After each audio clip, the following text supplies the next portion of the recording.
예전엔 잇몸뼈가 부족하면 전체 임플란트 치료는 사실상 불가능에 가까웠습니다. 그러나 오로넥스라는 새로운 치료법이 등장하면서 적은 수의 임플란트만으로도 전체 치아를 고정할 수 있게 된 것이죠. 하지만 치료가 가능해졌다고 해서 모든 게 끝나는 건 아닙니다. 치료를 끝낸 후에도 그 일상을 오래 지켜내기 위해선 보철물 관리가 무엇보다 중요합니다.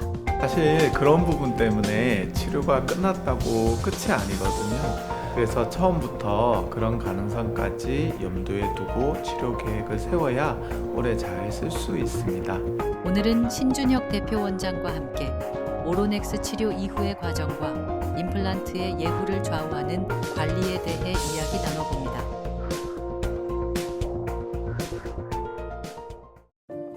오영옥 씨는 지난해 전체 임플란트 치료를 받았습니다. 치료 후엔 양치도 꼼꼼히 하고 위생에도 신경을 써왔지만 입안 깊숙한 곳까지의 관리는 좀처럼 쉽지 않았습니다. 그 안에 있는 거 있잖아요. 저 임플란트 해놓은 거 그것까지는 안 되잖아. 되는 건 되는데 또 안 되긴 안 돼. 그거 때문에 내가 아무래도 이거 받아야 될 것 같아. 이처럼 환자 스스로 관리에 어려움을 겪는 경우가 적지 않다고 하는데요.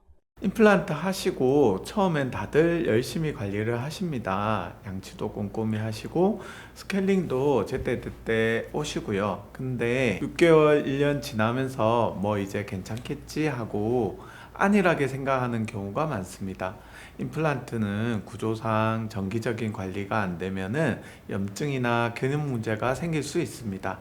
특히 오로넥스처럼 전체가 연결된 보철물은 조금만 관리가 소홀해도 예후에 영향을 줄 수가 있습니다. 정기적인 검진이 중요한 이유도 바로 여기에 있습니다. 보이지 않는 변화들이 누적되면서 예기치 못한 문제로 이어질 수 있기 때문입니다. 전체 임플란트를 하신 분들은 연령대가 높은 경우가 많습니다. 나이가 들면서 잇몸뼈가 조금씩 흡수되거나 입안의 구조 자체가 서서히 변할 수 있거든요. 특히 시간이 지나면 뼈의 위치나 높이가 달라지기도 해서 처음엔 잘 맞던 보철물이 조금씩 어긋나거나 불편해질 수 있습니다. 그럴 땐 기존 보철에 약간의 수정을 하거나 필요한 부위를 조정해 드리는 경우가 생길 수 있습니다. 전체 임플란트를 했다는 건 이미 치아나 잇몸 상태가 많이 약해졌다는 의미이기도 합니다. 그만큼 처음 치료를 결정할 때부터 신중한 고민이 따랐을 텐데요. 하지만 이후 관리를 소홀히 하면 문제가 반복되거나 보철을 다시 만들어야 하는 상황이 생길 수 있습니다. 특히 연령대가 높을수록 신체적인 부담이 크기 때문에 시간이 지나도 편하게 조정할 수 있는 구조인지가 더욱 중요해집니다. 오로넥스는 단순히 구조만 특별한 게 아닙니다. 치료 후에 환자분들이 스스로 관리할 수 있도록 편의성과 유지력을 함께 고려한 맞춤형 보철입니다. 평소 양치하실 때 잇몸 경계 부위를 잘 닦아주시고 정기적으로 치과에 내원하셔서 내부 청소만 받아주셔도 전체 구조는 안정적으로 유지될 수 있습니다. 그리고 이 보철은 나사로 고정이 돼 있어서 나이가 들면서 구강 구조에 조금씩 변화가 생기더라도 전체를 새로 만들 필요 없이 필요한 부분만 조정하거나 교체가 가능합니다. 결국 시간이 지나도 환자분 구강 상태에 맞게 조정할 수 있는 맞춤형 보철이라는 얘기입니다. 특히 오로넥스처럼 하나로 연결된 보철은 기존 임플란트와는 관리 방식이 다르기 때문에 생활 속에서 맞는 올바른 관리 습관을 익히는 것이 중요합니다. 임플란트는 실제로 충치가 생기진 않기 때문에 충치를 예방하기 위한 칫솔질 방법이 아니라 임플란트 주위염을 예방하기 위한 칫솔질을 하셔야 돼요. 그래서 치아보다는 임플란트와 치아의 잇몸 경계 부위를 닦는 방법을 익히셔야 되고 평생 습관으로 유지를 하시는 게 가장 중요합니다. 저희가 이제 요 임플란트 같은 경우에는 관리하는 게 굉장히 중요하고요.